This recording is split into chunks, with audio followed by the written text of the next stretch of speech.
Hey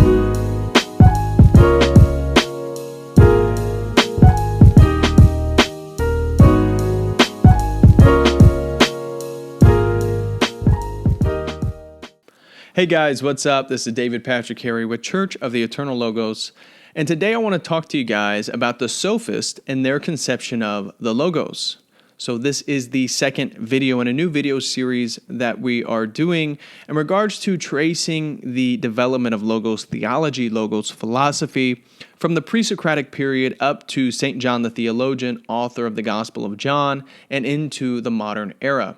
Now, in our first video, we discussed Heraclitus and Heraclitus' important contribution to philosophy, specifically in regards to ontology, the nature of being or the investigation of being, and his famous Greek phrase pantheirai, or all flows, which is highlighted by his famous quote, "No man steps in the same river twice," insinuating that time, nature, reality, history, nations, cities, everything is flowing, everything is changing, everything is in flux. This led to the idea of becoming, as opposed to Parmenides, who had a more static understanding that that which is, and being itself was kind of an objective, eternal aspect of reality. These two figures, Heraclitus and Parmenides, are considered the forefathers of the subdiscipline of ontology within the field of philosophy. However, for Heraclitus, Logos was also a very important aspect of his philosophy because it was the Logos that was the unifying principle that encapsulates opposites, the dialectic, the dualism of reality. And so I mentioned to you guys one of his famous quotes, "The path up and the path down are one and the same, and all things accord to the Logos." And so the Logos for Heraclitus was this organizing principle of reality. It was highly tied to language and words, as well as reason. So reason, language and words, and the organizing principle of reality are kind of the main highlights that we're taking from his understanding of Logos that will exert a sort of influence upon the Platonist, Aristotle, the Neoplatonist, and St. John himself. So we typically trace Logos to Heraclitus, though he did not come up with this idea or this term. It already pre-existed him. It's just, as we mentioned in the video, he wrote down his ideas as opposed to many of the philosophers who were entirely oral. So Heraclitus' notion of the Logos is going to be a distinct difference from the Sophists, who are also pre-Socratics. So let's just get into it. Who are the Sophists? Well, the Sophists are kind of teachers for hire. They were known for being hired by wealthy families to educate their kids. They were known for their rhetorical skills. Therefore, they were great educators of rhetoric and public speaking. What the Sophists were interested in is using words to sort of impress, entertain, persuade people with their arguments. Now, this kind of more artistic or performance focus of language is going to play into their conception of Logos as a distinct difference from Heraclitus, which was a sort of objective principle of reality that was actually getting at things that are. This is going to be important in regards to the two Sophists I want to present today, which is Protagoras and Gorgias. So these two Sophists are considered to be the most important of the pre-Socratic period.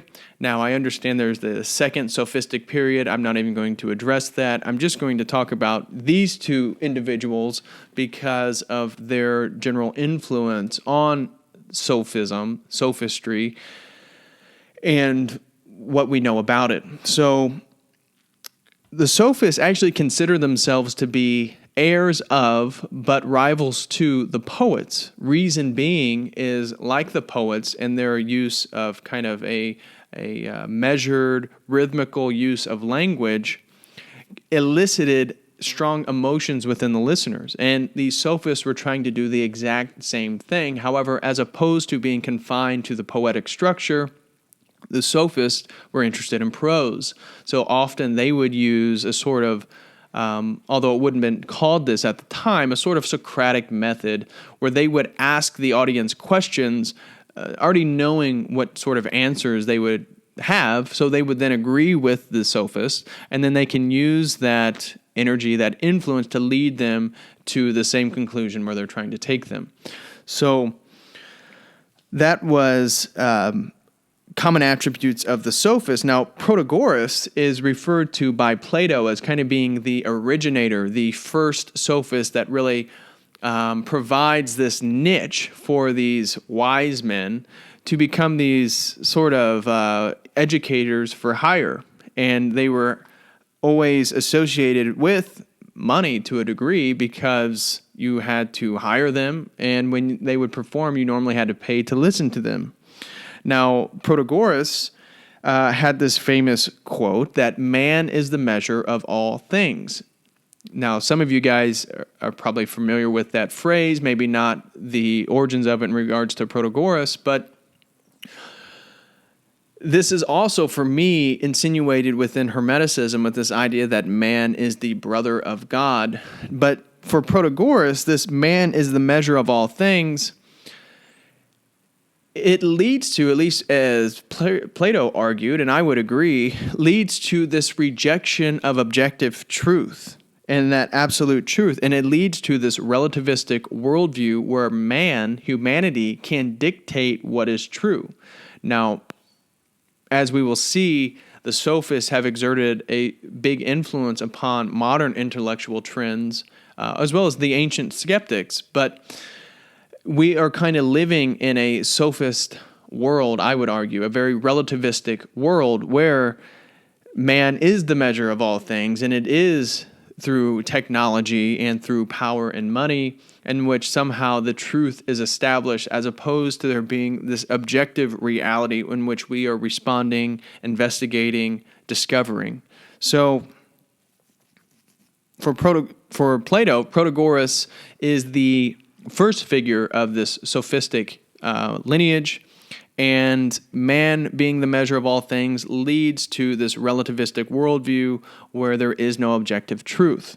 Now, this leads, and by the way, Protagoras was from 490 to 420. 490 to 420. So for Gorgias, this is 483 to 375. This is actually roughly the lifespan of Socrates. So Gorgias, arguably the second or the most famous of the pre-Socratic sophists, lived at the same time of Socrates. Now, as you guys know, Socrates, Plato, and Aristotle were very critical of the sophists, and this is because Socrates, Plato, and Aristotle had a sort of objective understanding of truth. And that's why you get the kind of negative notion when you refer to somebody performing sophistry or they're a sophist.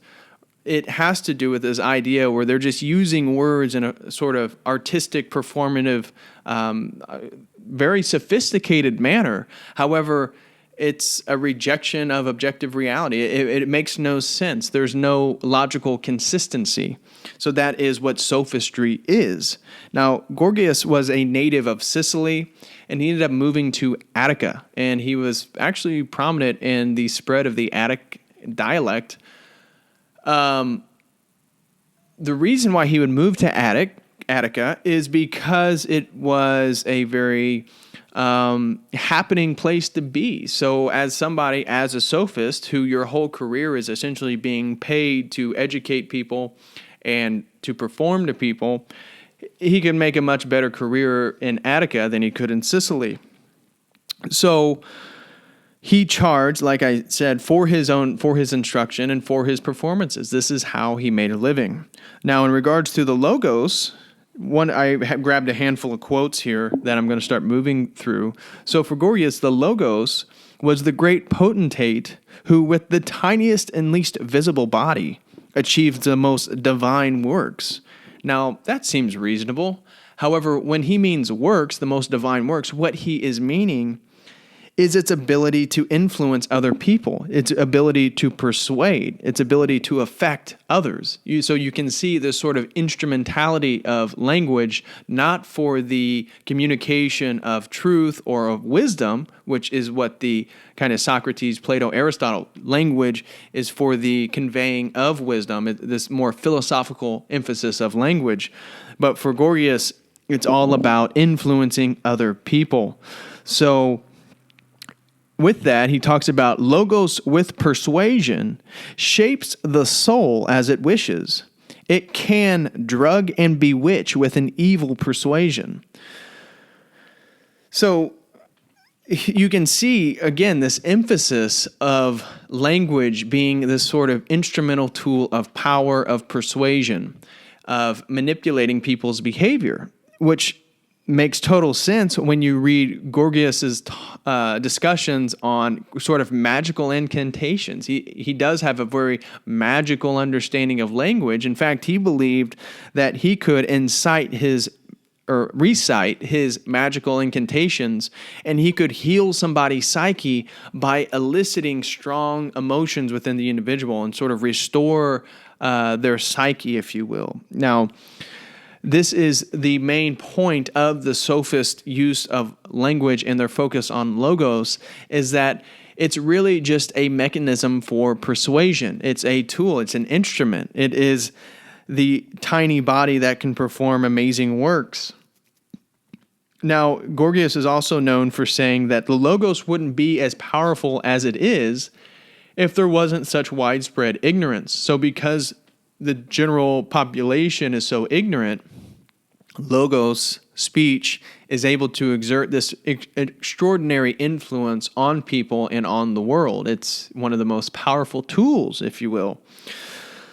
So again, logos in language is all about performance and effects. Now, the two famous works Gorgias wrote is one on, it's literally called On Not Being, and the other one is the Encomium of Helen.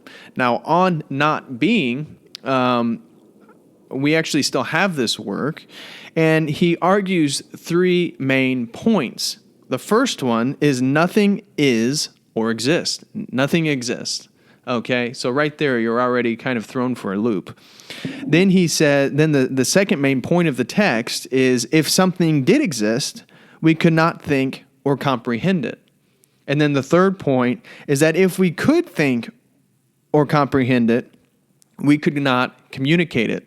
So in this book, what he's trying to highlight is this gulf or chasm between reality and thought, and then between thought and language. And that therefore, because there's this distinct difference, there's this large gap between the two, when we engage in one of the processes, it's actually not reflective of what we're trying to use that process to reflect. So, for example, when we think of something, we're actually not engaging with the thing that is, that what exists. Of course, now he's arguing that things don't exist, which I'll get to in a second in terms to how serious scholars take this. But this whole book, the On Not Being, is really an attack on Parmenides, because as we mentioned, Parmenides has this static notion of being. So for Parmenides, being is, so direct negation when he says nothing is or exists. Parmenides says being is, it's an eternal state, and therefore we can know about it through thought, which he's then rejecting in the second point. If something did exist, we could not think or comprehend it. And then he's rejecting the use of speech or logos, because even if we could think it, or we could not communicate it. Now, another quote from On Not Being by Gorgias is that, for if things that are thought of are not things that are, then what is not thought of. Meaning that when this microphone, when I think about the microphone, my thought of it is not the microphone. And therefore we can actually not think about the physical world, the actual things that I would say do exist. For Gorgias, we cannot think about them because when we think, our mental representations are of an entirely different order. And therefore, when you speak, your speech is, again, that same gulf between objective reality and your thought it also includes your thought versus your language. And therefore, you can never speak and actually convey what it is in your mind, because for Gorgias, there is a major distinction between mental representations and the things that are, and therefore no idea can actually be thought can exist in two separate people. Because for him, your mental representations are entirely unique to you. Therefore, the idea that you can use language to convey your thought to somebody else and they can have that same thought, he totally rejects. So scholars are actually unsure in regards to the seriousness of this text, because obviously to say nothing exists, his arguments don't actually prove that nothing exists, though he does make a very strong case for a sort of skepticism of the ability to express objective reality into thought and then thought into language. From one of the scholars that I was reading, in fact, he was saying he himself was questioning the seriousness of Gorgias's writing on not being, and whether it was more just a personal attack, a direct attack on Parmenides' idea and his followers. And the author I was reading said, if you probably went up to Gorgias and you asked him, do you really believe that nothing exists? That he would just shrug his shoulders and say, well, prove me wrong. And this is the general attitude of the Sophists, that they're less concerned about knowledge. One, because you really can't articulate knowledge, right? Because there's a fundamental gulf between the mental realm and the world. So they're less about knowledge and philosophy and more about essentially debunking the whole entire enterprise of philosophy. And this is why they exerted such an important influence on the ancient skeptics, but also in the modern period, in modern pragmatism and postmodernism. So, and you totally, pragmatism, unfortunately, is the great philosophical contribution of American intellectuals from, Charles Peirce, William James, John Dewey.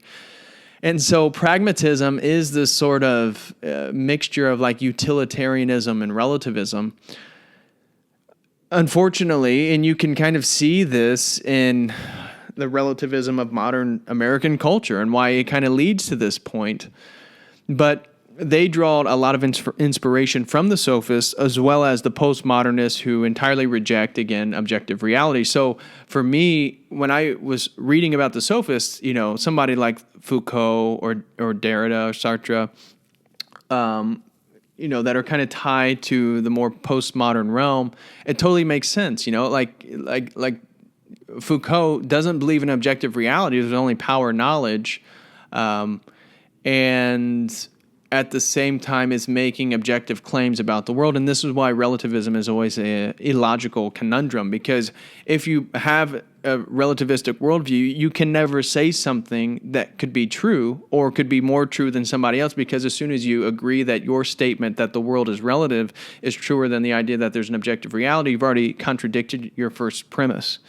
So anyways, that is really all I had to say on not being. And then on the encomium of Helen, which is his second famous text, he talks about Helen and how she goes with Paris to Troy, and that this is due to 4 potential reasons. Either it's due to fate or divine will, it's due to physical force, or it's due to the persuasion of the Logos, or it's due to love. And therefore, again, the Logos cannot describe the world or of thought, but can only persuade and manipulate behavior. And that's highlighted in his encomium of Helen in terms of how he talks about the Logos. Now, it's not focused on the Logos at all, but you can see this kind of relativistic and this instrumental use of language, and language then is what they refer to as Logos. So for the Sophists, wrapping up this video, they're not interested in the organizing principle of reality, of the logos, and they're not interested in the logos representing reason, because there's a fundamental gulf between mental representations and speech. Therefore, for them, the logos is all about power and the instrumentation of power, even in regards to magical incantations, like Gorgias believing that he could, recite some magical incantation and heal somebody's psyche by the elicitation of strong emotions. So this is obviously a very different interpretation than Heraclitus. This is going to be a very different interpretation than we're going to see in some of the subsequent videos after this. But you also, I feel like, get this idea of language in a sort of paganistic world where magic is very important. Magic can do real things. Therefore, language has a sort of divine power, which all Christians would agree with. Again, language is the logos. However, from the magical worldview, you can use language to perform rituals and conjure, you can essentially use language to mediate between realms. And so therefore you can conjure entities and perform rituals, stuff like this, which is, again, this sort of instrumentational use of language. And because paganism itself is relativism, because as soon as you identify as pagan, if you say Nordic paganism, well, then what makes your pantheon of deities any different from the Greeks, from the Germans, from, whoever, the Persians, although Persians before that were Zoroastrian, so we're going before that in terms of the paganism. But you see my point that the paganism itself kind of comes with a relativistic worldview. And I think this is also leading to identity politics, and that's why so many white nationalists, if you will, are reverting back to a sort of paganistic worldview, because the identitarianism, the intersectionalism that is fueling, that's fueled by the left, is tied to a sort of relativism. But anyways, this is just my own thoughts. Didn't plan on adding that in there, but this is the end of the video. Let me know what you guys think. Again, the Sophists, language is just an instrument. Logos is just an instrument to persuade people, to manipulate people's behaviors. And that's exactly what the Sophists were paid to do. And that's why Socrates, Plato, and Aristotle had such a beef with sophistry and with this sort of artistic performance, sophisticated use of language. So anyways, that wraps up this video. Let me know what you guys think. Please leave comments in the comment section below. I appreciate, again, all your guys' support. And love you guys, and as always, God bless.